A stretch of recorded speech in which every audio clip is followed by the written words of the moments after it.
Welcome. Settle in and take your time getting comfortable. Tonight, we're going to Versailles, in France, in the year 1685, to the great kitchens of the Grand Commune, where the king's court is fed. We'll spend one ordinary day there, with a cook among hundreds of cooks. The fires lit long before sunrise, the carts of provisions arriving from the gardens and the markets, the copper scoured and set ready, and the long, exact, unhurried work of preparing food for a palace that never truly stops eating. Nothing important happens.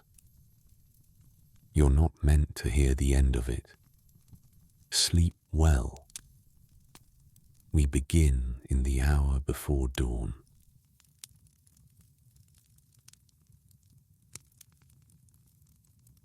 It is the hour before dawn, and the great kitchen of the Grand Commune is nearly empty. You come in through the low side door, still half asleep, and your own footsteps sound too loud on the worn stone floor, out of place in a room built to hold the noise of hundreds. Along the far wall, the row of hearths stands cold and dark, all but one, where a night cook has kept a small fire, breathing since midnight, so that no one ever has to start a morning from nothing at all.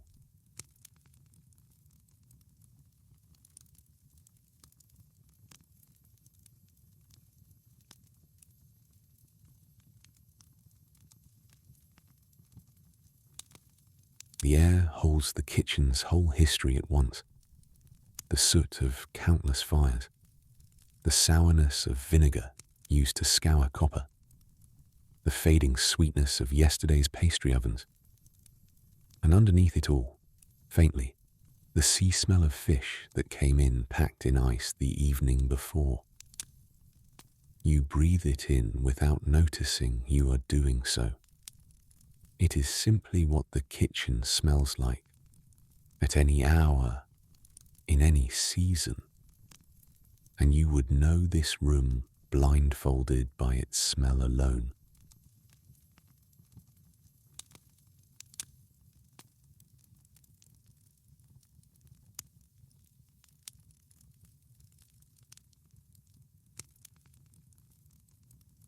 You are not the head of anything here, only one of a great many aide cuisiniers who keep the department of the king's kitchen running. But you have your own small station at the long table nearest the second hearth, and your own place in the order of things. And this morning, as most mornings, it falls to you to be early. Someone always has to be early. You stopped minding which someone it was a long time ago.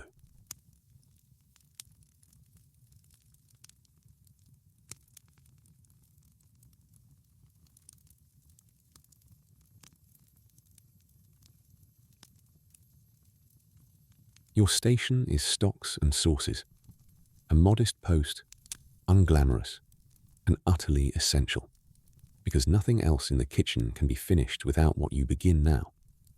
Roasts need their jus. Soups need their base.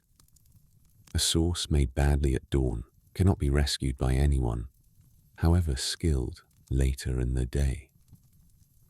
You have learned this the slow way, through mornings that went wrong, and you no longer resent the earliness of the hour. It is simply when your part of the work has to happen.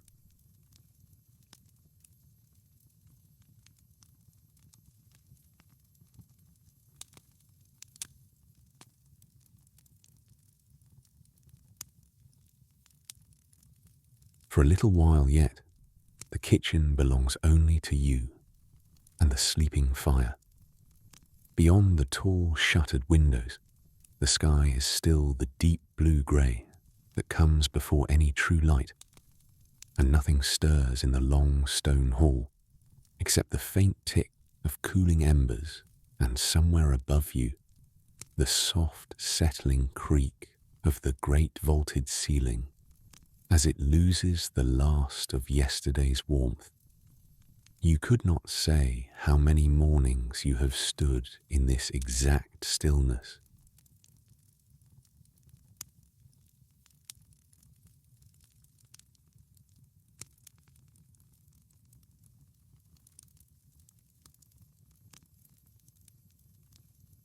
You set down your apron on the scrubbed oak table and take a moment simply to look down the length of the hall, the ranks of copper hanging from their beam, each pot scoured the evening before, until it threw back what little light there was. The long file of hearths receding into shadow, built one after another for a household that never stops needing to be fed. It is, even half asleep, still something to see.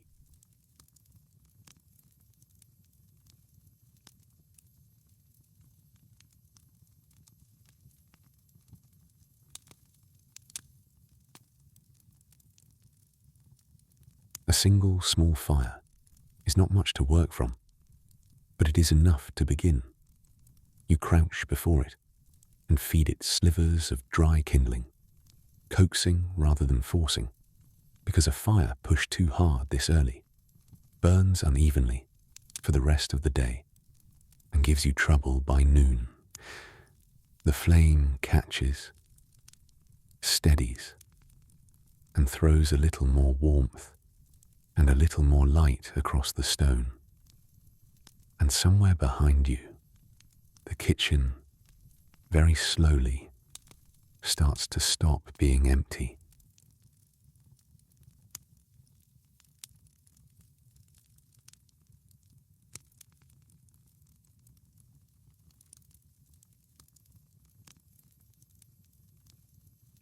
By the time the fire is properly caught, the deep blue at the windows has thinned by the smallest degree. Not dawn yet, only dawn's idea of itself. Still a long way off. You straighten, roll your sleeves, and allow yourself one more unhurried minute in the quiet before the first cartwheels sound on the gravel outside. It never lasts long. It never needs to. A minute like this is its own kind of ready.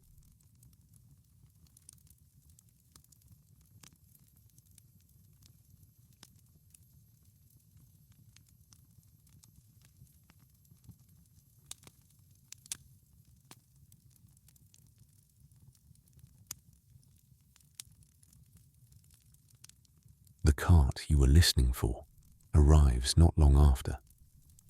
Iron-shod wheels grinding slow and even over gravel, drawing nearer along the service road that runs behind the Grand Commune. It is too early yet for any of the great deliveries. This is only the bread, sent over from the Four Nile where the ovens have been going since well before you arrived. The loaves come warm, stacked in shallow baskets, and the smell of them reaches the kitchen before the cart itself does.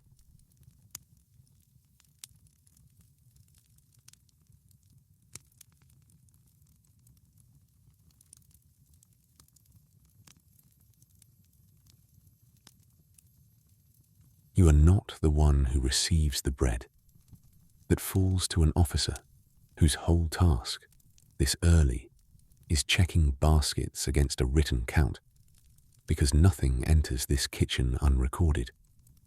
Even something as plain as a loaf is tallied, weighed against yesterday's tally, accounted for.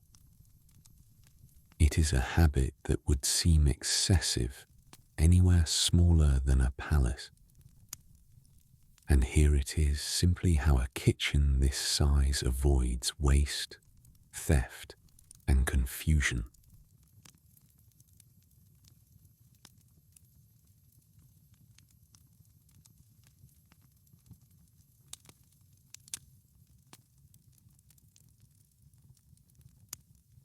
You return to your own hearth and set your first pot to heat.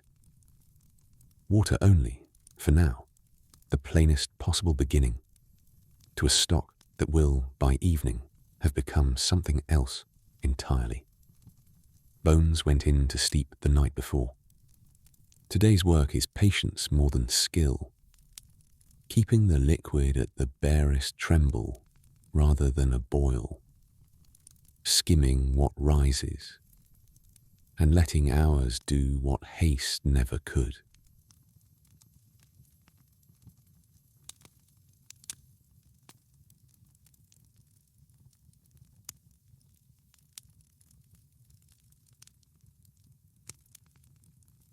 More cooks arrive in ones and twos now, each entering as quietly as you did, each pausing at their own station the way you paused at yours, a habit the whole kitchen seems to share, this brief, unhurried survey of what the night has left behind. No one greets loudly in this hour. Voices stay low, footsteps stay careful, as though the room itself is still only half awake and deserves to be treated gently a little longer.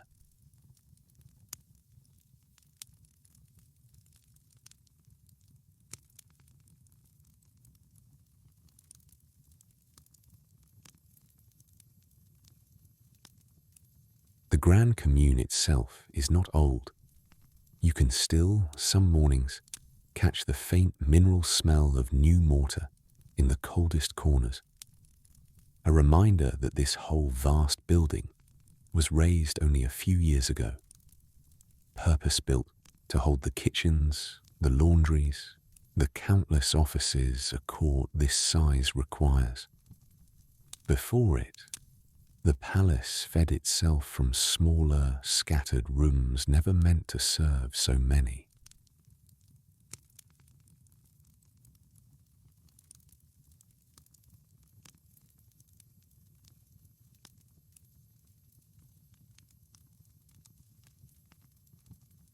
A pastry cook passes behind your station on his way to the ovens at the far end of the hall, carrying nothing yet, only walking the length of the room the way everyone seems to this early, checking, without quite admitting, that is what he is doing, that his corner of the kitchen is exactly as he left it. You exchange no words, only a small nod.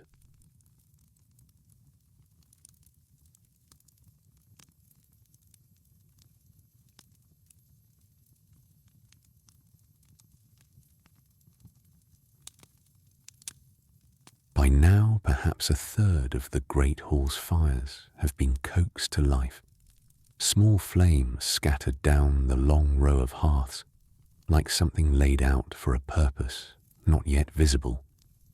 Each one will, within the hour, be built up according to what it is meant to do that day.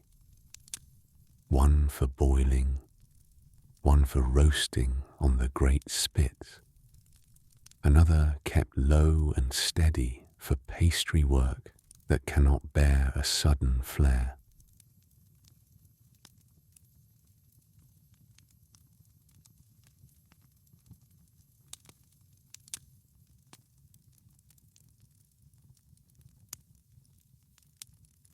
You check your stock once more, skim the pale foam that has risen to the surface, and let it fall back to its slow tremble. Outside, the sky has gone from deep blue to something with the faintest thread of grey in it. Still not morning, but morning's outer edge.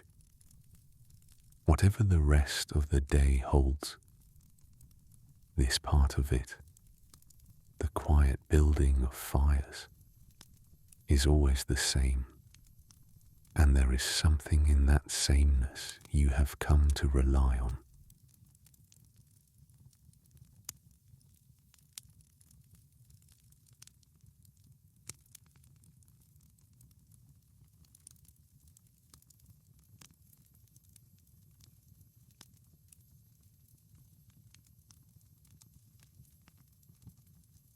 The real deliveries begin soon after, and the first of them is always the fish, brought in relays through the night by riders and light carts working in a chain from the coast, so that what left the Channel shore yesterday can reach the King's kitchen still cold and firm this morning.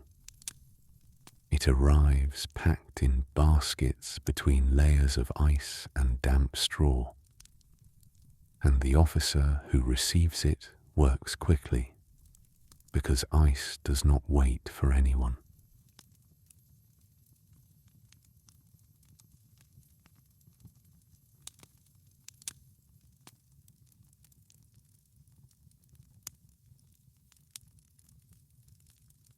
You watch the baskets carried past your station toward the fish larder, dripping a thin trail of meltwater across the stone floor that someone will mop without being asked, and you find yourself, as you do most mornings, faintly amazed at the distance the fish has already travelled before you have even started your own day's proper work. 100 miles or more, covered in the dark.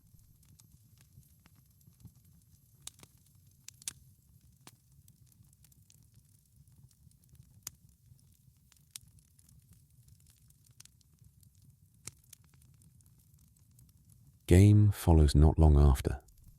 Pheasant, partridge, sometimes hare, brought in from the royal forests and hunting grounds nearer at hand, hung and dressed by hands other than yours, arriving already prepared for whichever station will need it later in the day.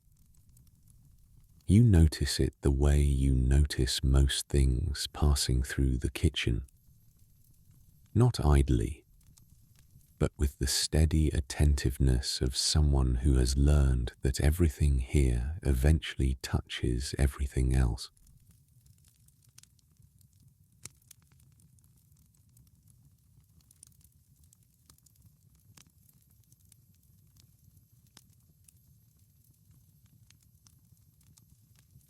The vegetables come from closer still, from the kitchen gardens laid out south of the palace, where an old and famous gardener spent years coaxing the soil into giving up things it was never meant to give in their season. Peas in spring, long before peas ought to exist. Strawberries pushed early by warm walls and careful glass.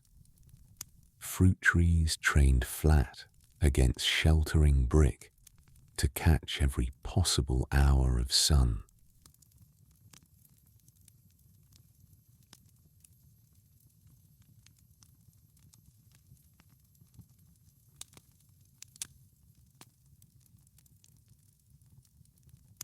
Peas, this particular spring, are the fashion of the whole court, and you have heard officers half joking that certain courtiers would rather go without supper than without them. You do not much care about fashion, but you understand, handling a basket of them, why they cause a stir. Small, sweet, and impossibly early for the season. Proof of exactly the kind of quiet mastery this garden has become known for.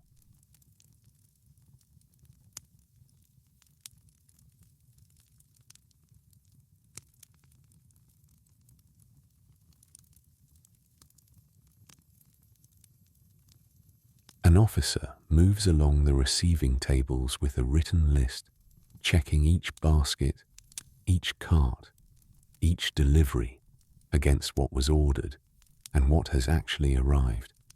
You have seen this ritual so many times it has become almost invisible to you, but you understand its purpose well enough.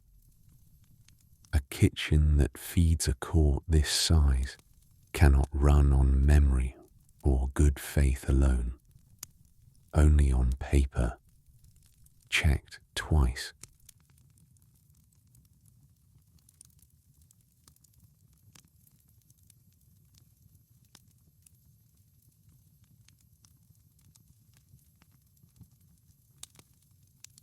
somewhere near the receiving door, ice arrives too, carried up in blocks from the deep, straw-packed cellars, where last winter's cold has been kept in storage against the whole warm year ahead.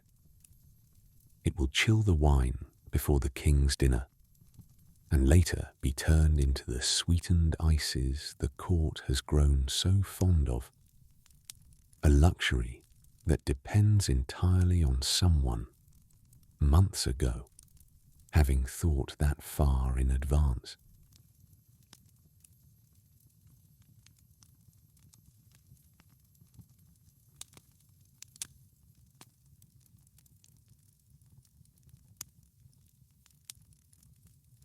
You leave your stock long enough to help carry a crate of herbs to the drying rack near your station.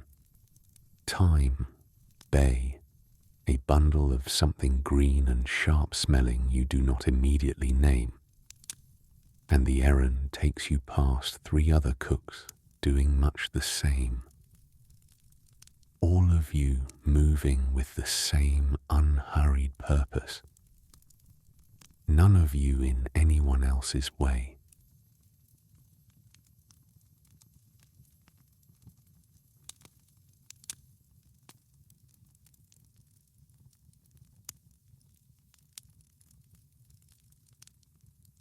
By mid-morning, the receiving tables are nearly bare again, everything sorted, tallied and carried off to whichever larder or station will use it, and the brief flurry of arrival has already given way to the steadier rhythm of preparation. You return fully to your own hearth, where the stock has quietly kept its slow tremble the whole time, unbothered by any of it.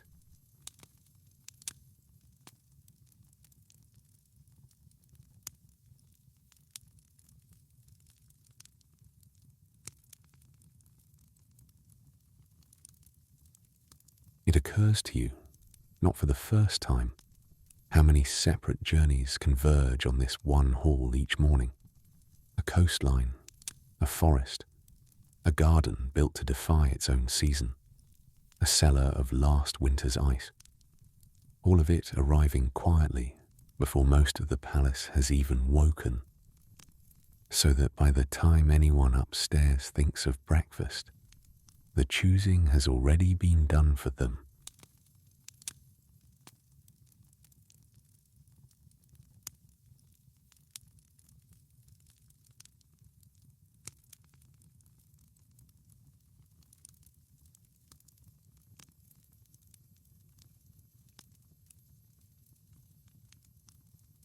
By full morning, your stock has gone from simple water and bone to something with real body to it, and you strain it at last through a cloth into a clean pot, discarding what remains, keeping only the clear, faintly golden liquid that will become the base for half the sauces made at your station today.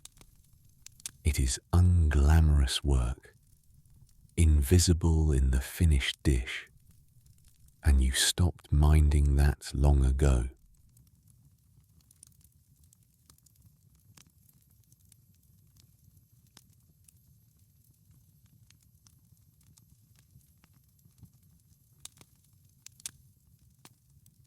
You begin the first true sauce of the day over a gentler flame than the stock required, reducing slowly, tasting often, correcting with a pinch of this or a splash of that, until the balance feels right, rather than merely correct.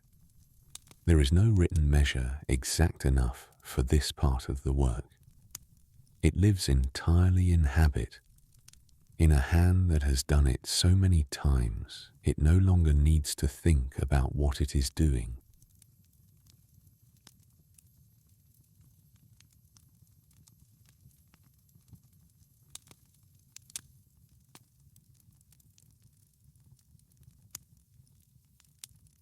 Around you, the hearths have all found their proper heat now, each one settled into whatever task the day assigns it. and the great hall has taken on the low, steady hum of a kitchen fully at work. Knives on boards, water poured, someone laughing quietly. 2 stations down.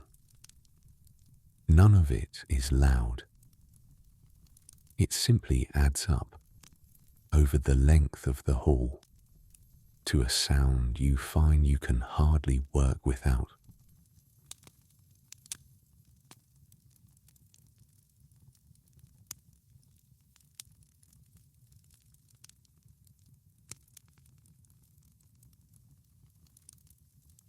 A senior cook passes your station and dips a spoon into your sauce without asking, tastes it, and says nothing at all, which you have learned to read as approval. Criticism here is spoken plainly and at length, while satisfaction mostly announces itself by silence.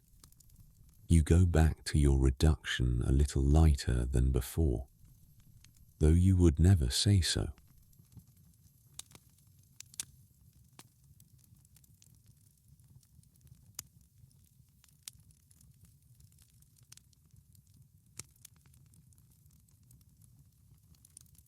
You set a second, smaller pot beside the first, this one for a lighter sauce, meant for the fish that arrived so cold and firm this morning. Butter, a little wine, herbs bruised rather than chopped, so they give up their oil slowly. Fish sauces want a gentler hand than meat sauces. Too much reduction, and the delicacy the fish was prized for is simply cooked away.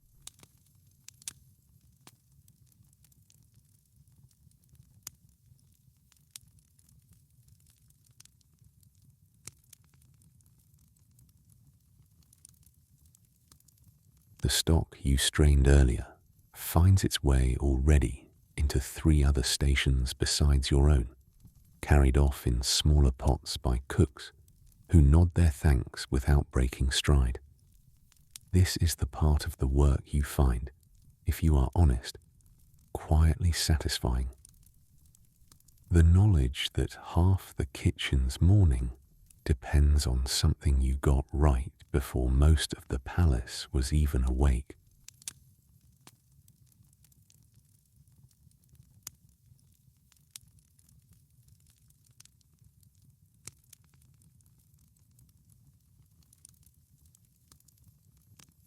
You take a moment to wipe down your table and set your tools back in their exact places, a habit as old as the work itself. A cluttered station is a slow station, your first master used to say, and slowness in this kitchen has a way of becoming everyone's problem, rather than just your own.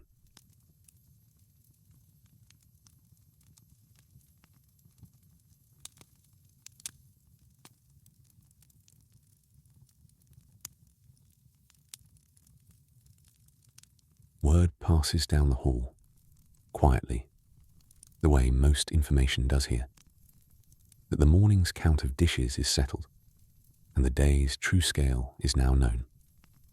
It is, as most days are, considerable. You do not yet know exactly how your own small sauces will find their way into that larger count, only that they will, somewhere, in a dish you may never even see finished.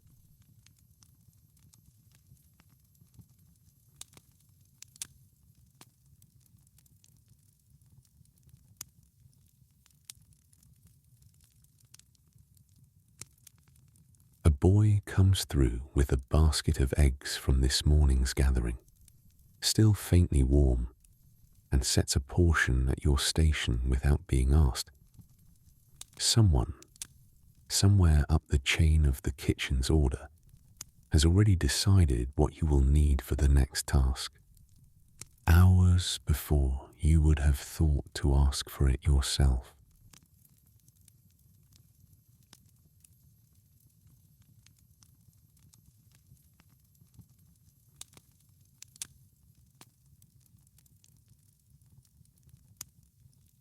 You crack the eggs into a bowl for a binding sauce, one of the plainer ones in your repertoire, and work them smooth with a patience that has nothing to do with difficulty and everything to do with habit.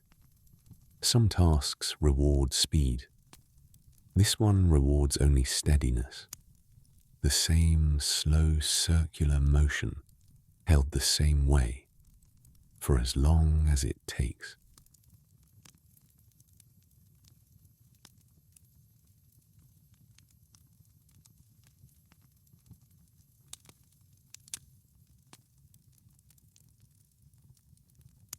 Outside the tall windows, the light has changed again, gone from the thin grey of early morning to something with real gold in it, and for a moment, between tasks, you let yourself glance toward it rather than your work.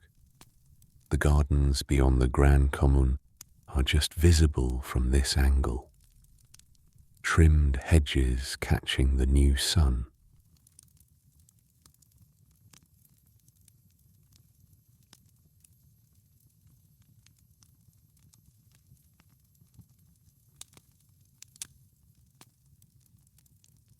A neighbouring station calls for a taste of your fish sauce, and you spoon a little onto the back of your own hand for them to try, rather than dirty another vessel. A small economy, one of hundreds practiced without thought in a kitchen where nothing, not even a moment's convenience, is free of some larger cost multiplied across every station, every day.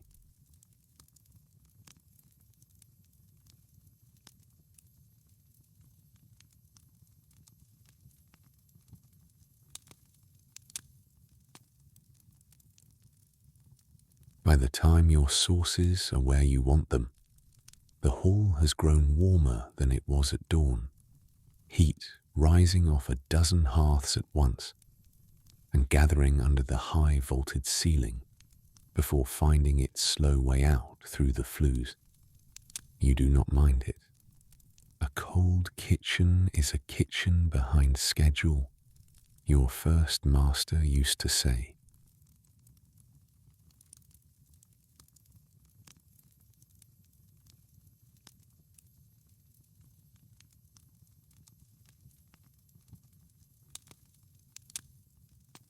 You cover your finished sauces and set them at the warm edge of your hearth, close enough to hold their heat, far enough that they will not scorch or thicken past what is wanted.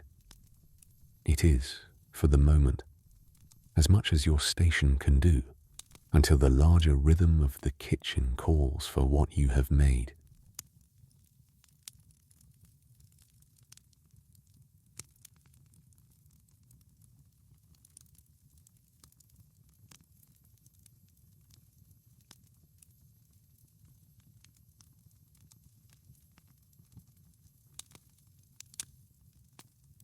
Word comes down, as it does most mornings around this hour, that the king has woken, and though the ceremony surrounding his rising happens far from this kitchen, in rooms you will never see, it still reaches you here as a small, practical fact. Something simple will shortly be wanted, and it will be wanted promptly.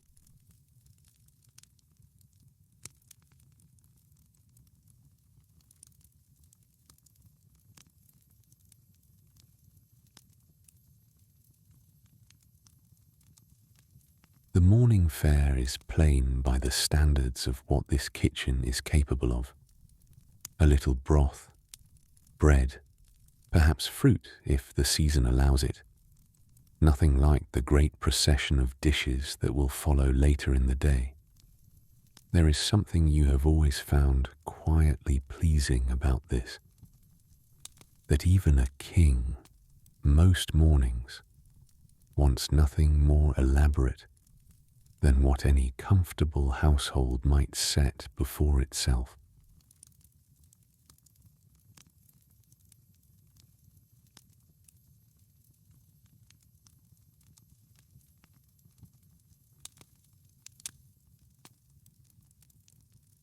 A senior officer takes charge of this small service personally, moving with a briskness the rest of the kitchen has learned to make way for without being asked.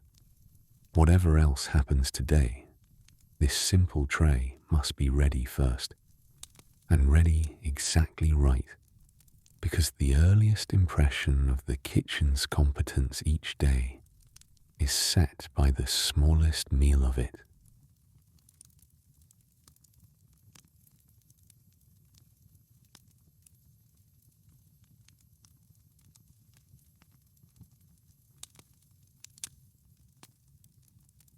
You have no direct part in this service, but you feel its presence anyway. The way the whole hall seems to quicken slightly for the few minutes it takes to assemble. Everyone briefly aware that something is leaving the kitchen, even if it is not their own hand sending it. Then, as quickly as it rose, the moment passes.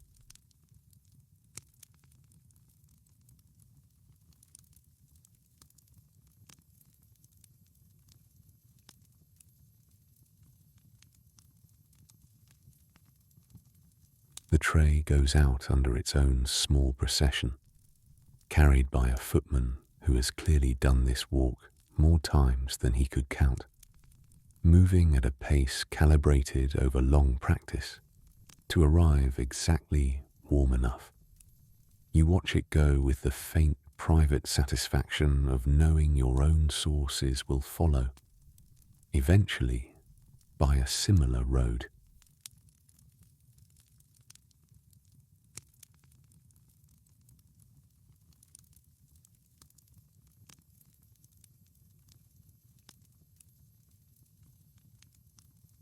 For a short while after, the kitchen settles into something almost like a pause, cooks catching breath between the morning's first small demand and the far larger one, still building toward midday.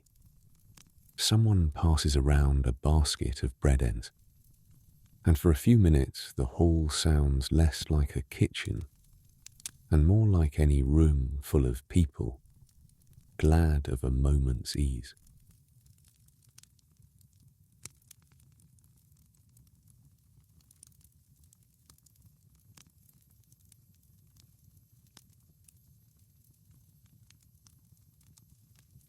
You eat standing, as most of you do, leaning against the edge of your own table with a heel of bread and a little of yesterday's cheese, watching the hall around you without really needing to watch it.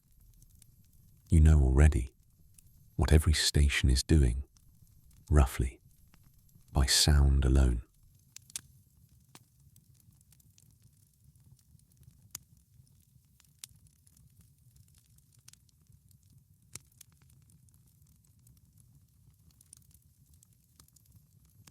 The pause does not last long, nor is it meant to. Somewhere down the hall, a senior cook calls out the first instruction toward the day's larger service, and the kitchen gathers itself again, unhurried but unmistakably in motion, the way a tide turns without anyone needing to announce that it has.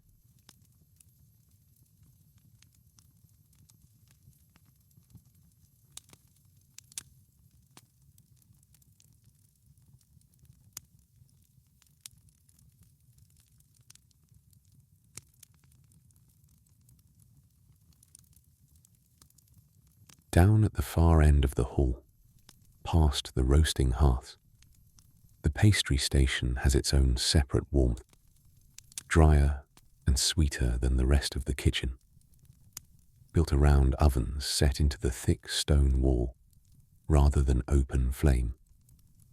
You pass close enough this morning to catch the smell of butter and warm flour, and beneath it, the particular sharpness of sugar just beginning to change under heat.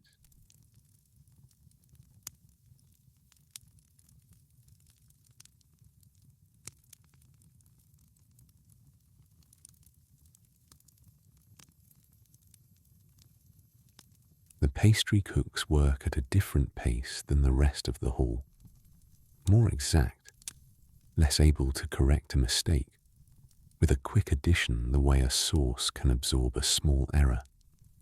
A pastry either rises as it should, or it does not, and you have always privately thought that this kind of unforgiving precision must ask something different of a person than your own station allows.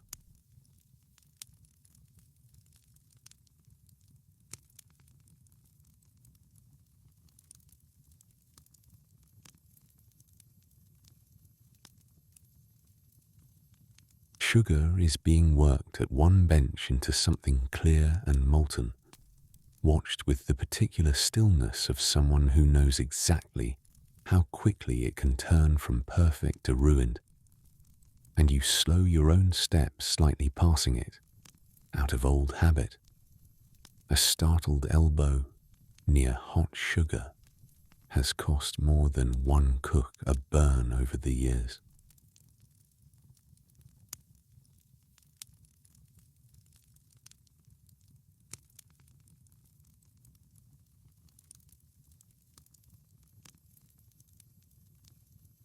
Fruit from the gardens finds its way here too, some of it destined for a simple tart, some of it set aside to be preserved against the months when the trees outside will give nothing at all. You have always liked this part of the kitchen's work best to watch. The quiet alchemy of turning a seasoned surplus into something that will still taste, faintly, of summer, deep into winter.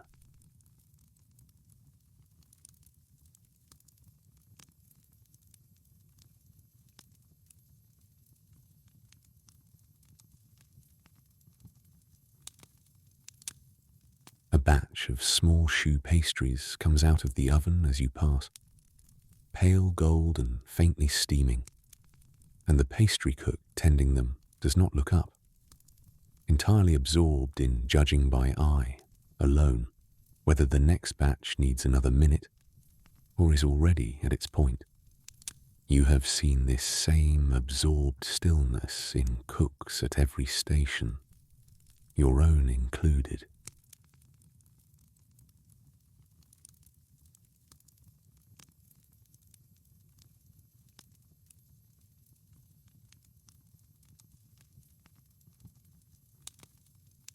You return to your own station, carrying nothing from the pastry end but the smell of it, still faint on your apron, and set about checking your sauces once more, adjusting where the long, slow heat of the morning has thickened one past where you want it.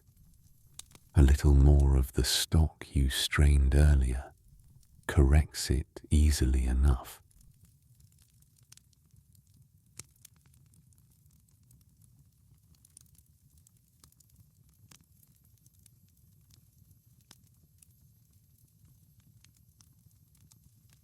Somewhere behind you, a cart of ice arrives at the pastry end, destined for the sweetened ices the court has grown so fond of these last few years. And you hear, rather than see the particular careful handling it gets. No one rushes ice. No one sets it down carelessly. At the coldest, most delicate station in the entire kitchen,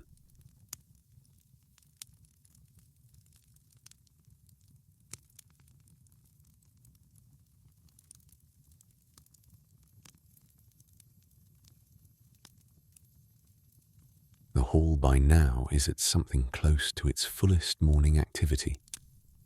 Every hearth attended, every bench occupied. The low, steady hum from earlier, grown into something closer to a proper working noise, though still, by the standards of any ordinary household, remarkably orderly.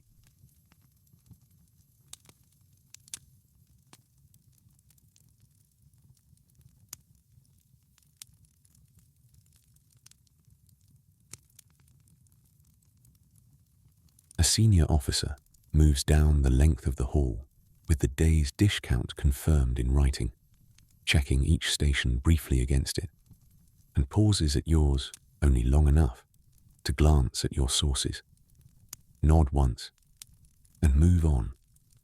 It is not much, as acknowledgement goes. But in a kitchen this size, being noticed at all in passing counts for something.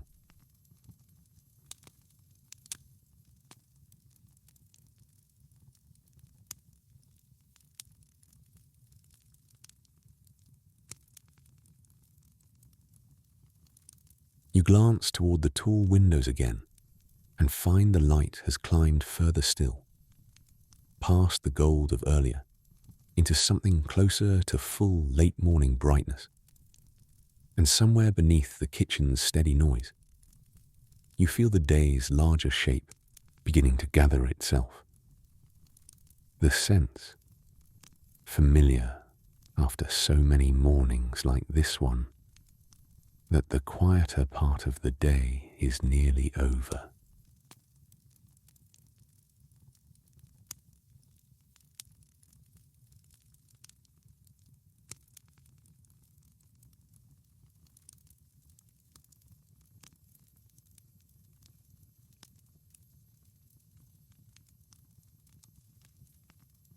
By midday, the kitchen has shifted fully into its larger purpose.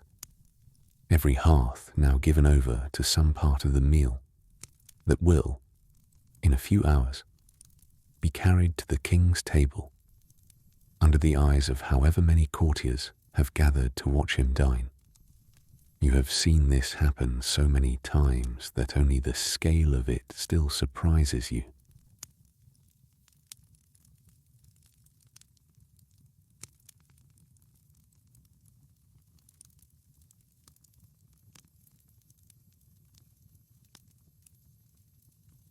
The great spits along the roasting hearths are turning now, joints of meat browning slowly under a heat carefully judged to cook through without scorching the outer surface.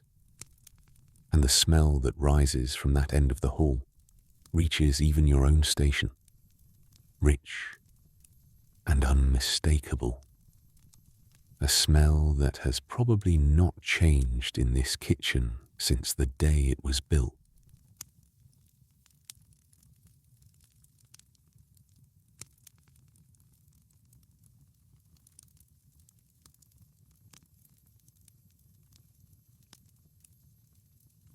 You are called from your own station to help another for a short while. A common enough arrangement on a day this size. No single cook, however skilled, finishes a service like this one alone, and the whole hall operates on a quiet, constantly shifting understanding of who can spare a pair of hands and who currently cannot.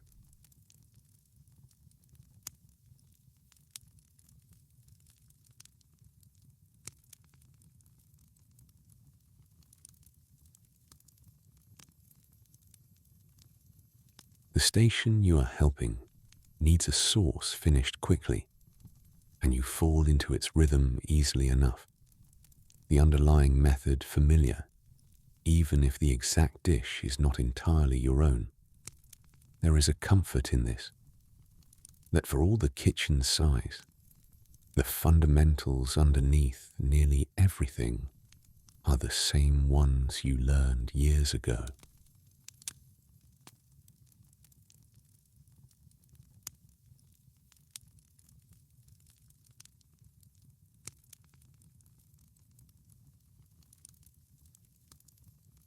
Somewhere down the hall, a large cauldron of soup for one of the courses is brought to the barest simmer and held there under close watch. One cook assigned to nothing else for the better part of an hour, because a soup this size, meant for a table this important, cannot be trusted to anyone's divided attention.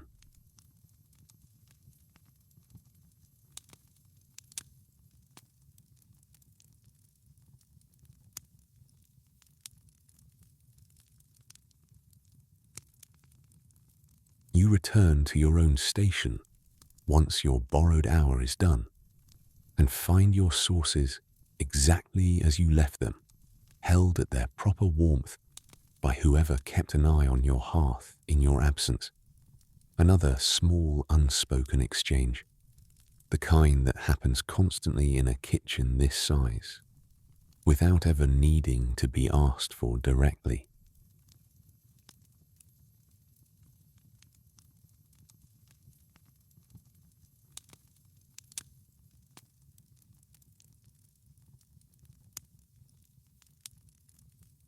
The pace has quickened everywhere now, though not into anything you would call frantic.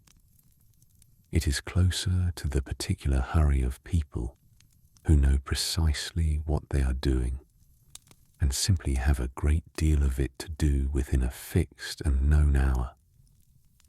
You have worked kitchens where haste bred mistakes. This one, for all its size, mostly avoids that.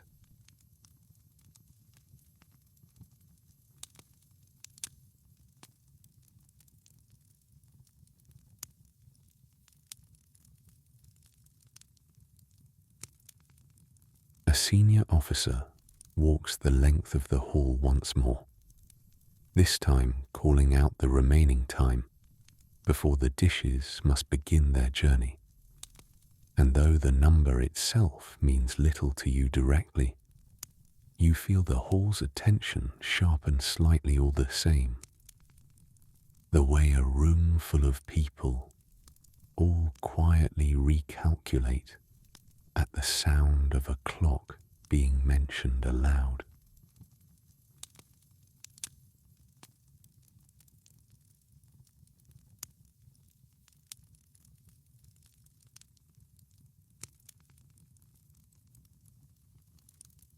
You finish plating what falls to your station, a modest contribution among the many dozens that will together make up the meal, and set it under cover to keep its heat, exactly as everyone around you is doing with their own portion of the work.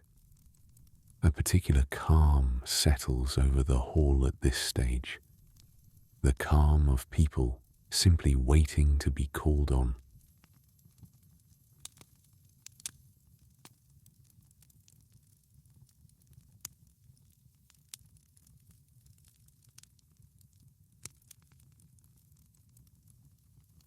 The great copper vessels that carry hot water beneath serving platters are filled and readied near the door, part of the elaborate but entirely practical arrangement, built to keep food from cooling too much on its way through the long corridors between this kitchen and the king's table. A whole system built around a single, unglamorous problem: distance.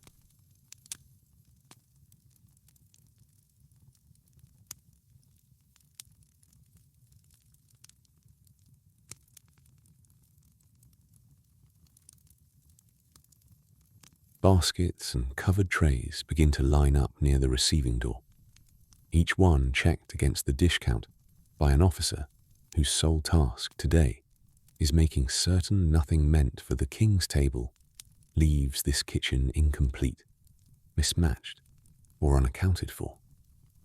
It is exacting work, done under real pressure, and you are quietly glad it is not yours.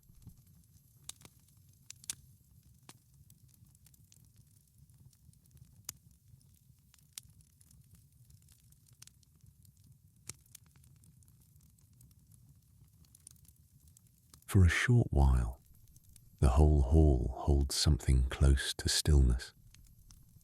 Dozens of dishes finished and waiting. Dozens of cooks standing near their stations with nothing left to do but wait for the signal that will send everything moving at once. You have always thought this the strangest part of the day. All that effort, arriving all at once at a single suspended moment.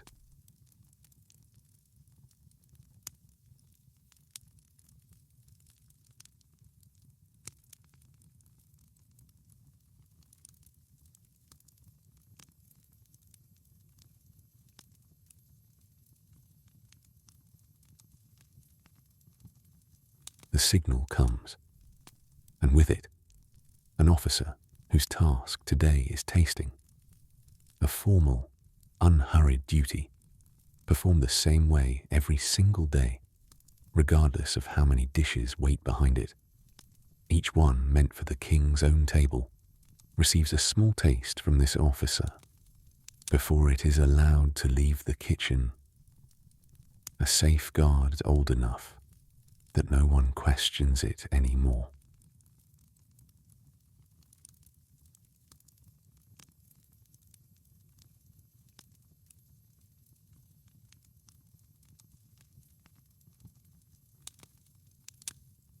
You watch this happen at a nearby station, the officer tasting from a dish with a composure that never seems to hurry, no matter how many others wait behind it, marking each one as passed before moving to the next.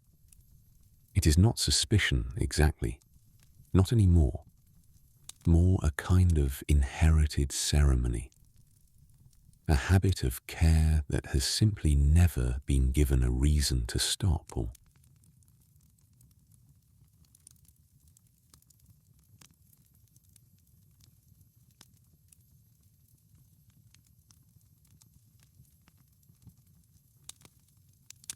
once tasted.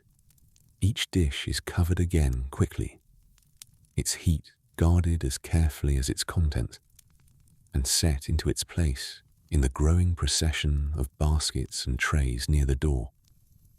You catch a glimpse of the full array as you pass. More dishes than you could easily count, each one someone's morning of careful work, now reduced to a single covered vessel in a long, orderly line.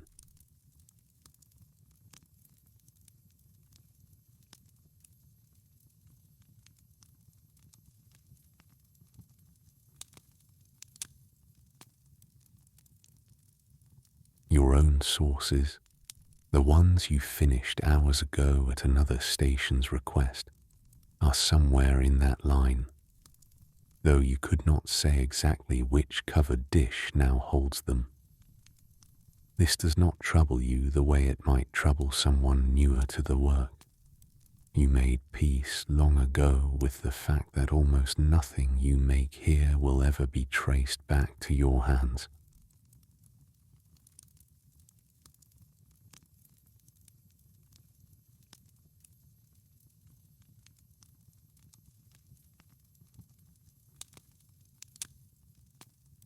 An officer counts the assembled dishes once more against his written list, confirms the total, and gives a short, unceremonious nod that somehow carries the weight of an actual signal. Nothing about the moment looks especially important from where you stand. And yet you feel the whole hall register it anyway.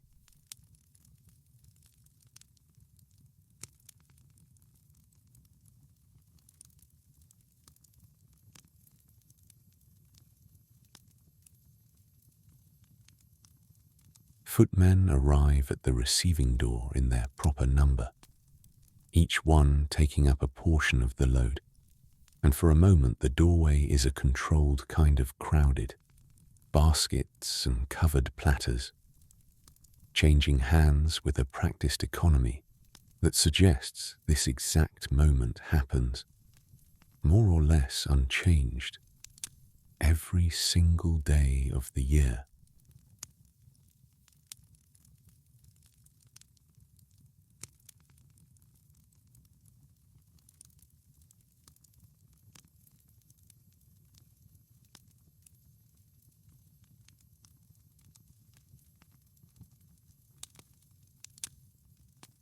You step back slightly to let the loading finish, watching rather than participating, the way most of the kitchen does at this stage.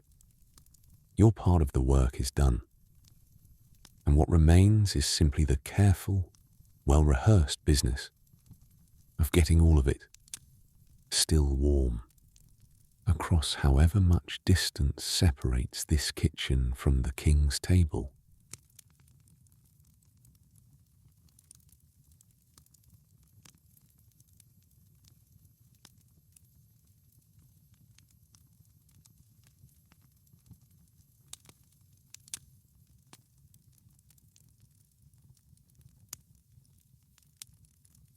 last basket is checked, covered, and lifted, and the small crowd at the door begins to sort itself into the order it will keep for the walk ahead.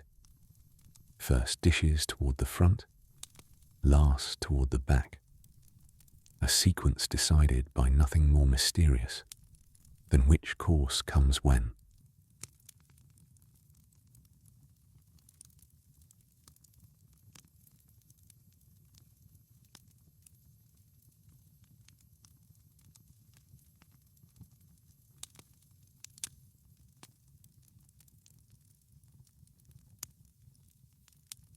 The procession sets out through the low door and into the long covered gallery that connects this kitchen to the rest of the palace.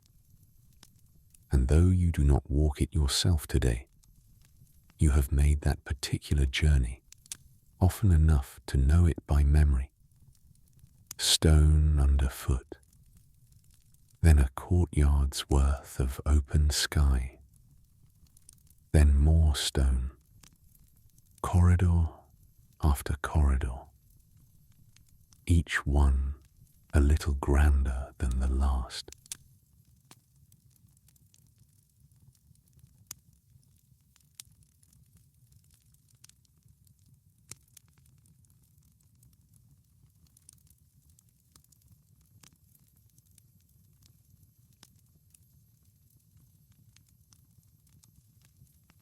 It is, by any practical measure, a considerable distance to carry a hot meal, and you have heard more than one officer remark, half joking and half not, that the whole arrangement would be simpler if the kitchen sat nearer the king's own rooms.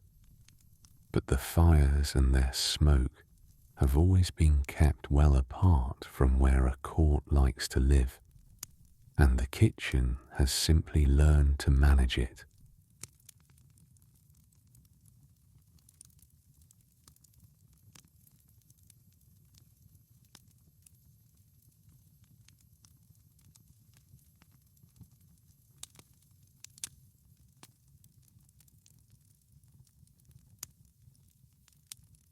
Word filters back to the hall, as it usually does, of the small ceremony that greets the procession partway through its journey. Courtiers stepping aside as the covered dishes pass, a call of some kind announcing that the king's meal is on its way. Footmen moving with the particular, unhurried dignity the whole palace seems to expect of anyone carrying anything important through its halls.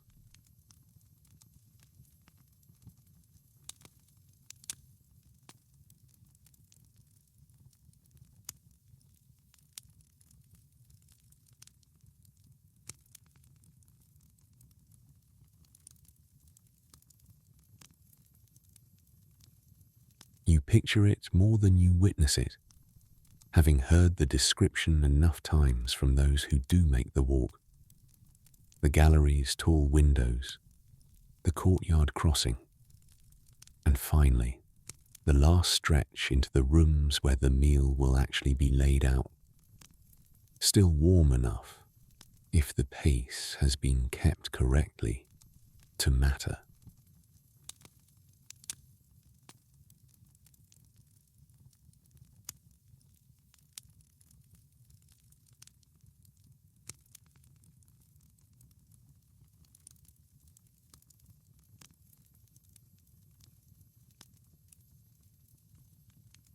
Back in the kitchen, the hall exhales slightly, now that the procession has gone, the particular tension of the loading and the tasting easing into something quieter. Not idleness, there is always more to do, but a definite lessening, the largest single obligation of the day now genuinely out of your hands.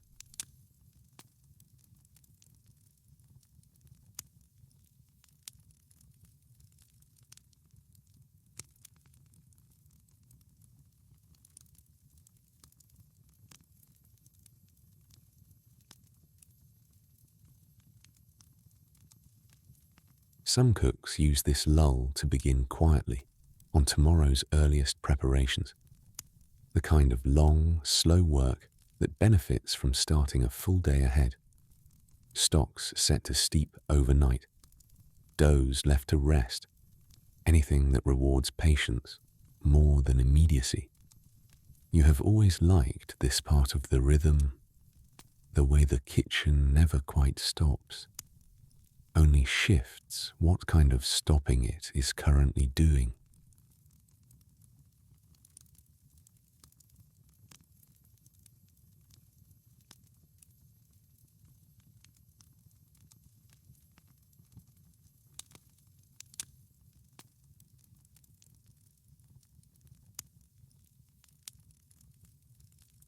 You take the chance to straighten your own station properly, wiping down surfaces that have gone unattended since the morning's rush began, setting tools back where habit says they belong, and for a few minutes the work feels almost restful.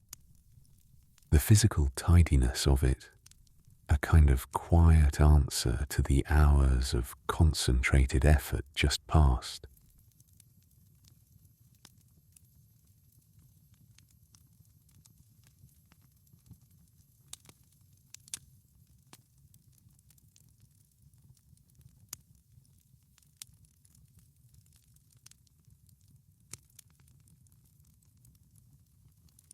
Somewhere beyond the kitchen, in rooms you will never enter, the meal your morning helped build is being laid before the king and watched, as it is watched most days, by however many courtiers have gathered for the privilege. You think of it only briefly. Your part was finished the moment the door closed behind the last basket.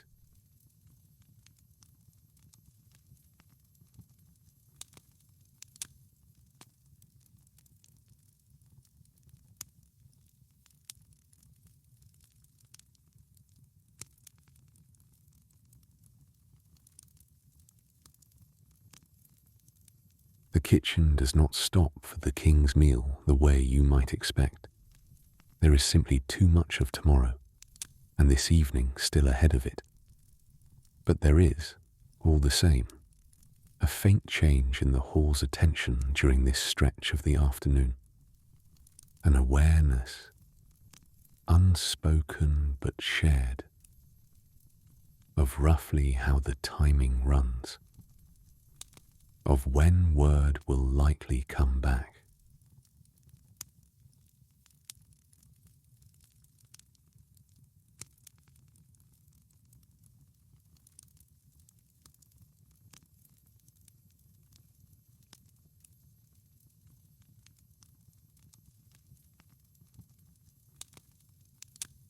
You busy yourself with smaller tasks in the meantime, cleaning, restocking, the unglamorous maintenance that never quite fits into the busier hours, but has to happen sometime. A barrel of vinegar is refilled at your station. A basket of yesterday's cloths is set aside for washing. None of it is memorable work, and all of it is necessary.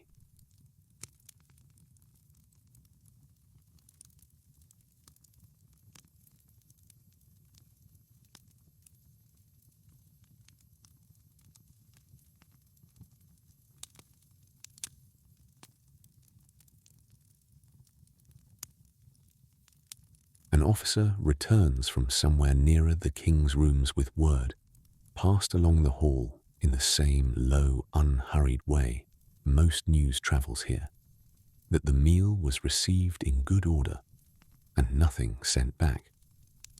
It is not praise exactly. This is simply what is expected. But you notice the small easing it brings to a few of the cooks nearest you.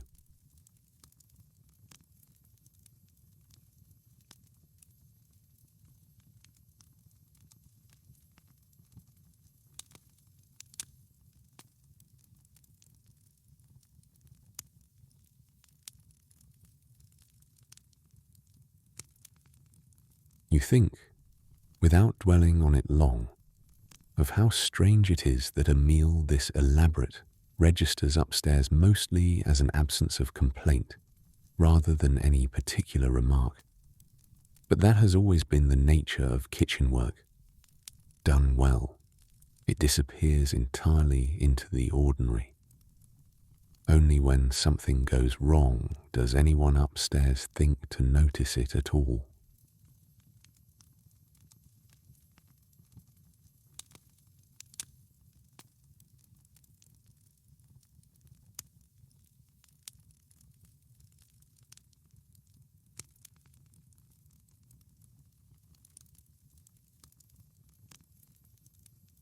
The afternoon light through the tall windows has shifted again, past midday's brightness, into something a little softer, a little more golden at the edges, and the hall's noise has settled correspondingly. Fewer hearths at full effort now, more cooks moving at the steadier pace that comes once the day's largest single task has been met.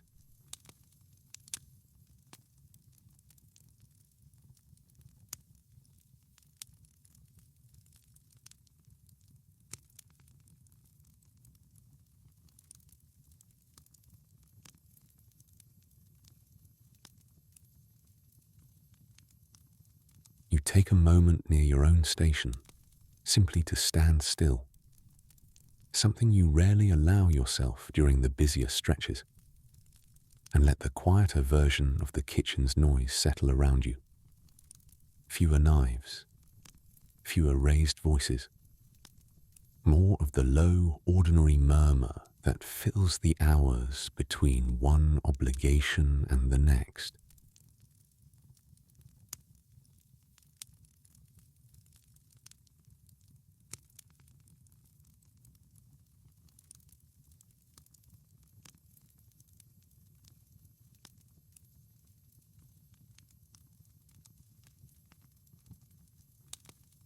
A younger cook 2 stations down asks you, in the offhand way people ask questions during a lull, whether the pace ever gets any easier.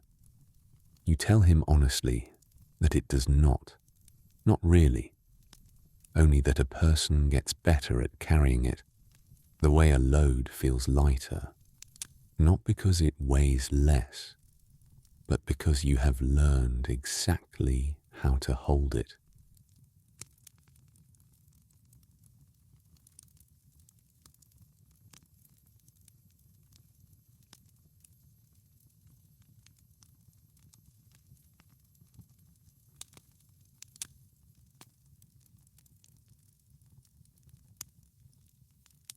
He seems to accept this answer, or at least stops asking, and returns to his own task. And you return to yours. And the kitchen continues in that unremarkable, entirely typical way it continues through most of any ordinary afternoon. Busy, but no longer urgently so.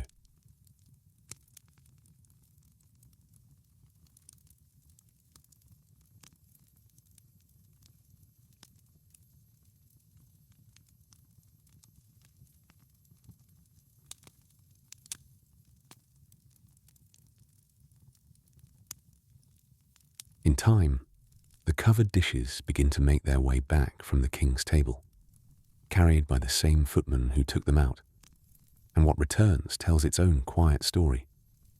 A joint of meat reduced by half, a soup vessel scraped nearly clean, a pastry barely touched, each one a small unspoken verdict on the morning's work, read without a word being said.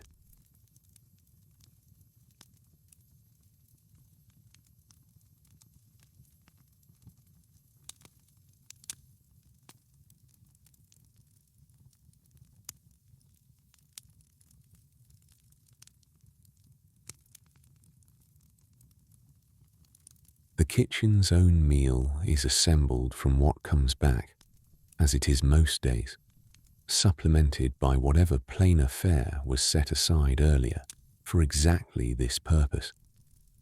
It is not waste, whatever it might look like to someone unfamiliar with how a household this size actually runs. The whole kitchen eats well most days, on what the day's larger effort leaves behind.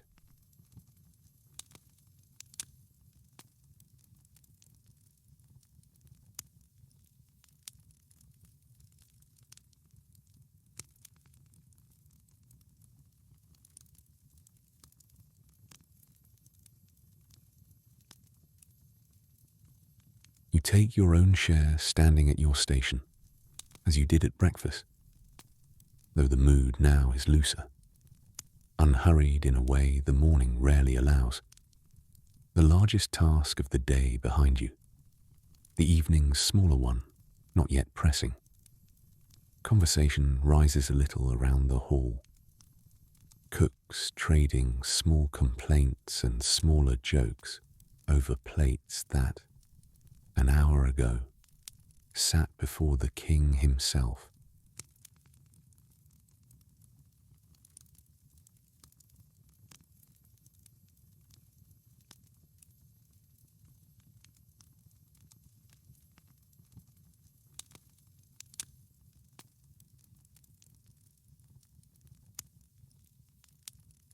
Someone remarks, not for the first time, on the particular oddity of eating food that has already travelled the length of the palace and back before reaching your own plate, and someone else answers that it tastes no different for the journey, which is more or less true, though you have always privately thought the meat tastes a little of the effort that went into it.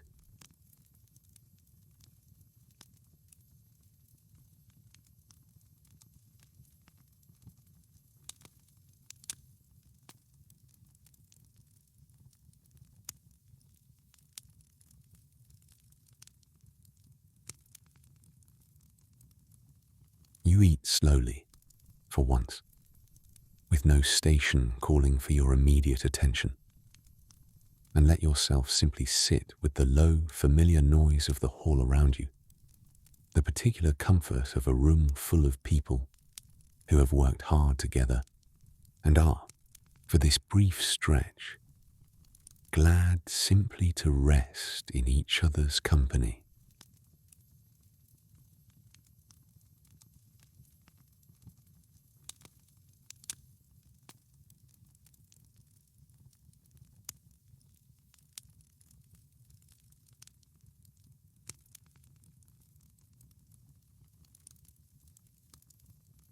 The meal does not last long, by the standards of any ordinary household's dinner, but it is enough, and when it ends, the kitchen returns to its work with the same unhurried steadiness it has kept all day.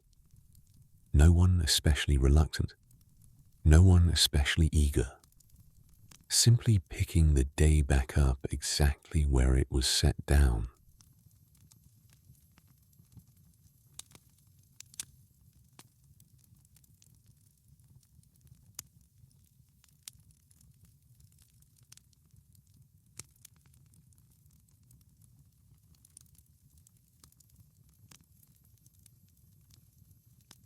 You wash your own plate and set it aside for whoever collects them. Another small task performed without needing instruction, and return to your station to find it, as always, exactly as you left it. The whole hall's unspoken agreement that a cook's place is left undisturbed, however briefly they are away from it.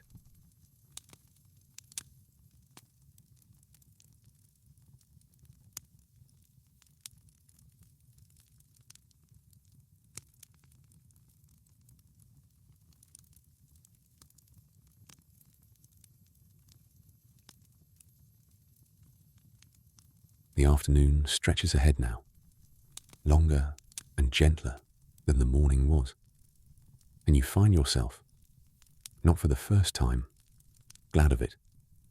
A kitchen this size needs its urgent hours, but it needs its quiet ones just as much. And this one, Settling in around you is exactly the kind you have come over the years to welcome.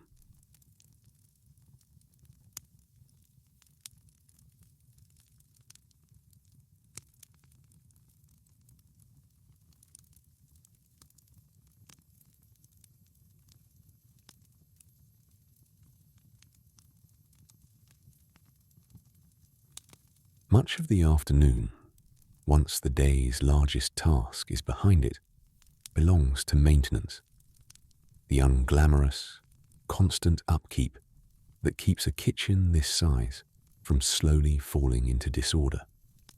You take down a rack of copper pans that have gone dull with the morning's use and set about scouring them with coarse sand and a little vinegar, the same method you learned as a boy.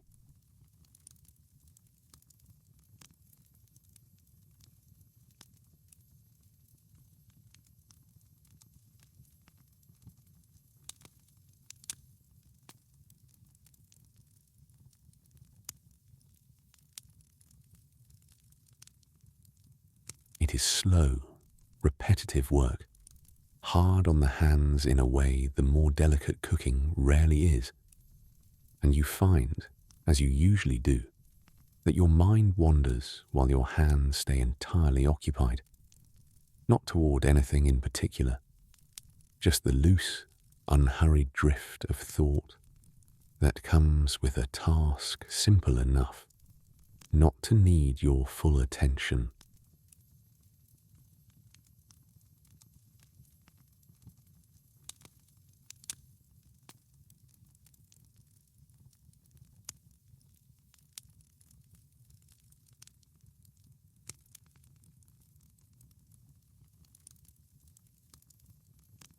A few benches down, someone is mending a torn apron, needle moving with the same patient rhythm you are giving the copper. And further off still, two cooks are quietly restocking a larder shelf, murmuring between themselves about nothing especially important.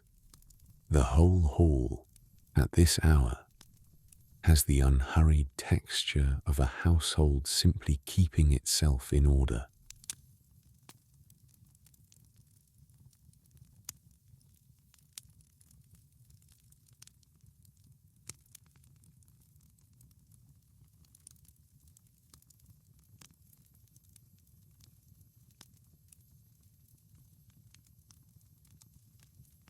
You hold a finished pan up toward the window's afternoon light and check it the way you were taught, turning it slowly, looking for any dullness the scouring missed, before hanging it back in its place among the others, restored to the particular warm gleam that makes the whole row along the beam look, at a glance, as though none of it has ever been used at all.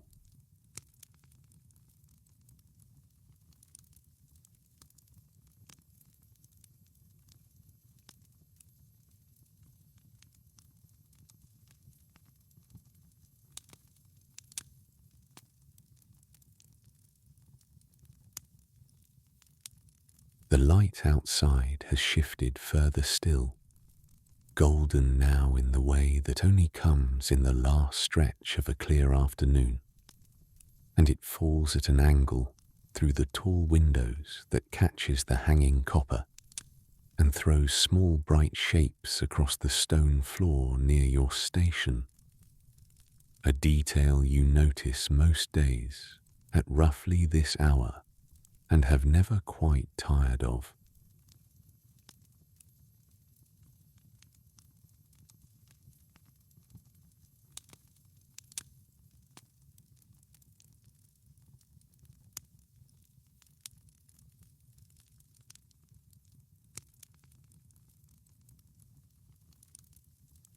Someone brings around a jug of watered wine, a small customary kindness at this point in the afternoon, and you drink a little standing at your bench, copper cloth still in hand, in no particular hurry to finish either the wine or the task.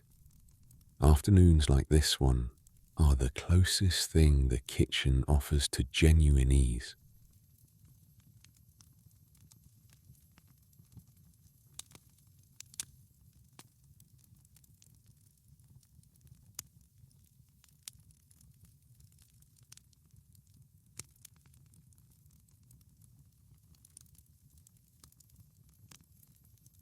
You finish the last of the pans and step back to survey the row of them, each one restored to the same warm shine it wore this morning, before the day's work dulled it, ready to begin the same cycle again tomorrow.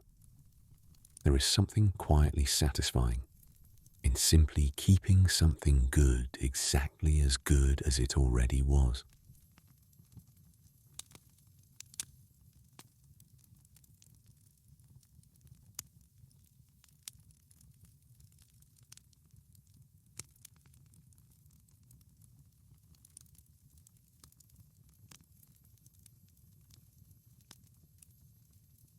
The afternoon is not idle, exactly, but it moves at a pace the morning never allows, each task given its proper, unhurried time rather than squeezed against a dozen others. And you find yourself, as the light continues its slow golden slide toward evening, settling into the particular calm this part of the day has always offered.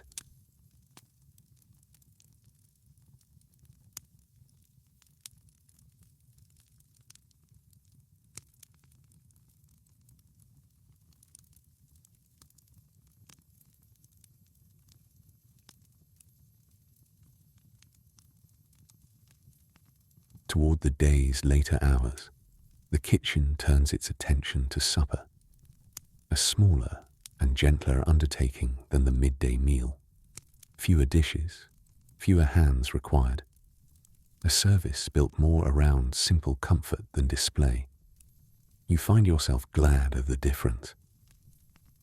The whole hall's energy for this one seems softer, less exacting, more like cooking for a household than for an occasion.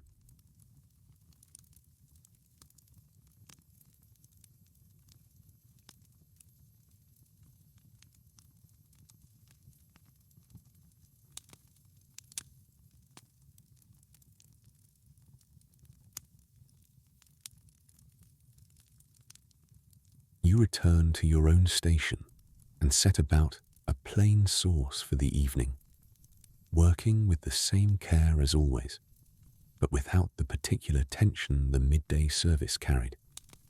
No procession to time, no watching officer counting minutes, only the steady, unhurried work of preparing something warm and well made for whoever will eat it tonight.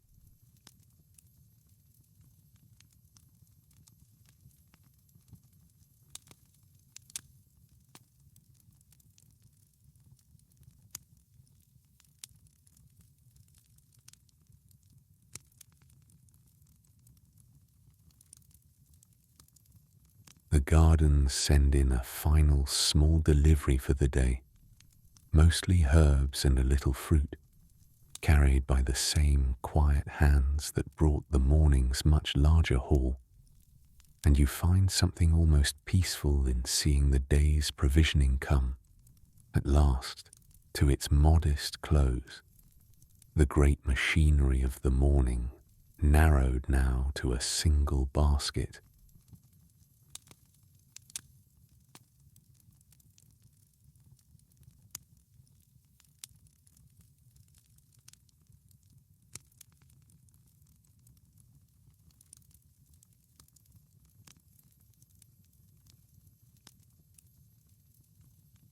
A few cooks around you begin, quietly, to think ahead to the end of their own day, rather than the kitchen's, checking what tasks remain against how much daylight is left.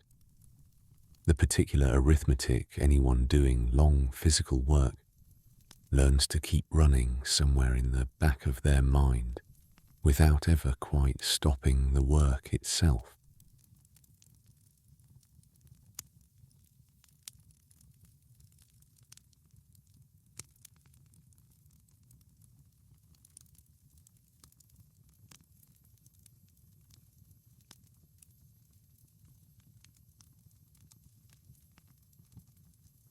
You finish your sauce and set it to hold at the hearth's gentler edge, and glance once more down the long hall, quieter now than at any point since dawn, most of the day's larger fires already beginning to be banked down to whatever level supper actually requires, rather than the full furnace heat the midday meal demanded.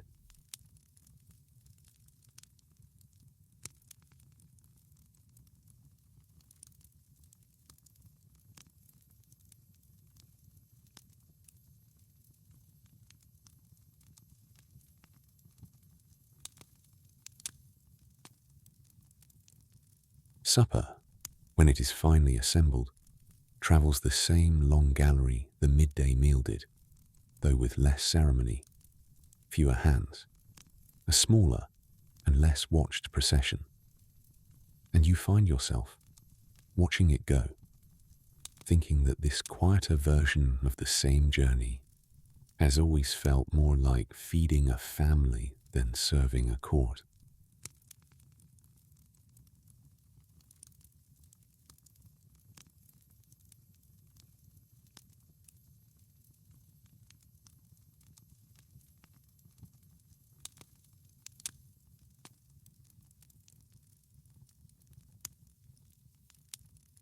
The kitchen settles further once supper has gone, the hall's noise thinning towards something closer to true evening quiet, and you allow your own pace to slow along with it, the last of your station's tasks handled with the unhurried care of someone who knows the hardest part of the day is well behind them now.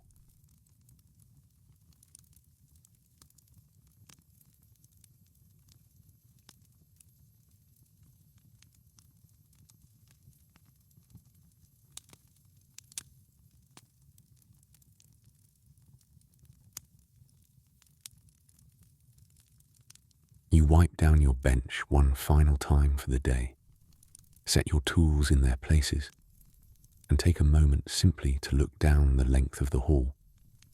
Hearths dimming one by one, copper catching the last of the evening light, the whole vast room easing, hour by hour, toward the particular stillness it will keep through most of the night.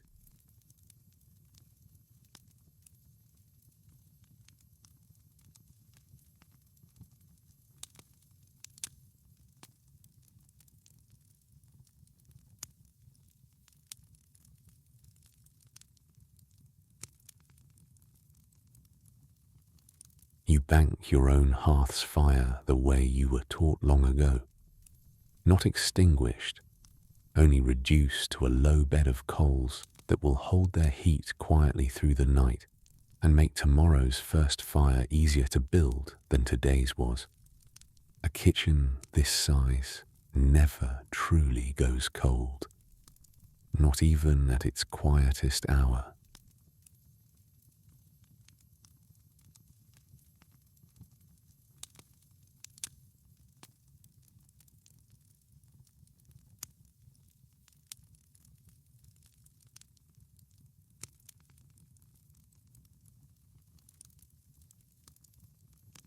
Around you, the other cooks are doing much the same, each station settling into its own version of evening order, tools cleaned and hung, surfaces wiped, whatever remains of the day's provisions covered and stored against the morning.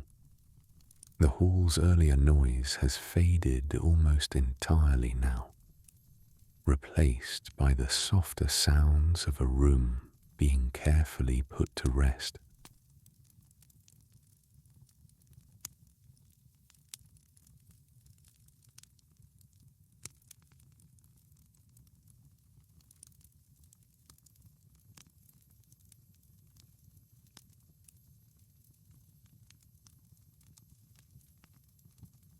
You take one last look at your station before you go.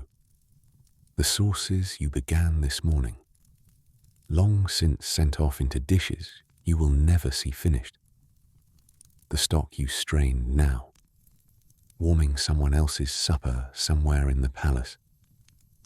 The whole invisible chain of your day's work already scattered far beyond this one small corner of the kitchen.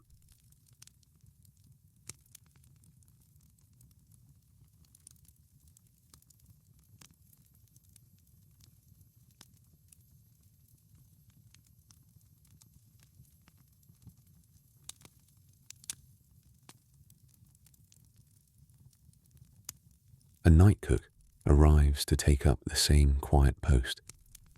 You found the fire tended by this very morning, settling in beside the low banked hearth with the same unhurried patience, ready to keep it breathing through the dark hours, so that whoever comes early tomorrow will find exactly what you found today, a single small fire, waiting.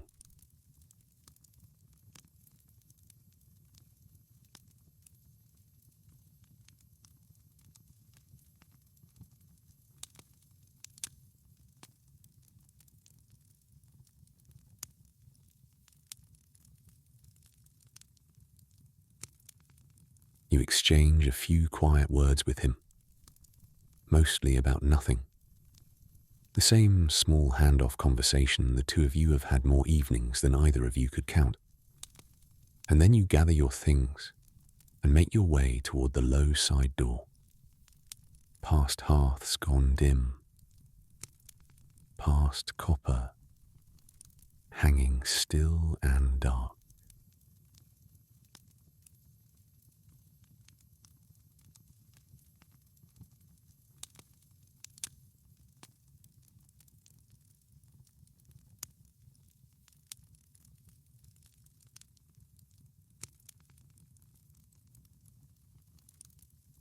Outside, the evening air is cool after the kitchen's steady warmth, and you stand for a moment in the last of the light, feeling the particular tiredness that comes not from any single hard task, but from a long day's accumulation of small, careful ones, each unremarkable on its own, adding up by evening into something you can genuinely feel.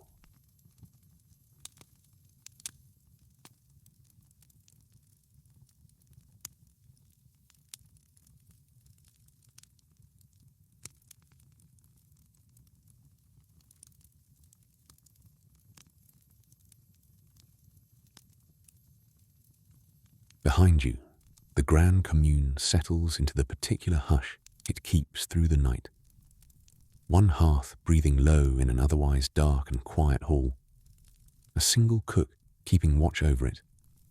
The vast building holding still around him, the way it will go on holding still.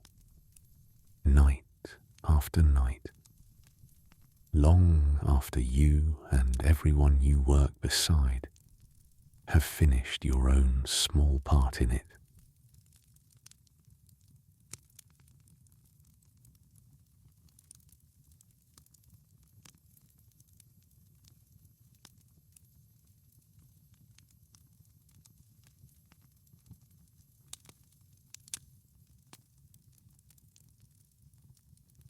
You walk home slowly, unhurried, the way the whole day has taught you to move by its end.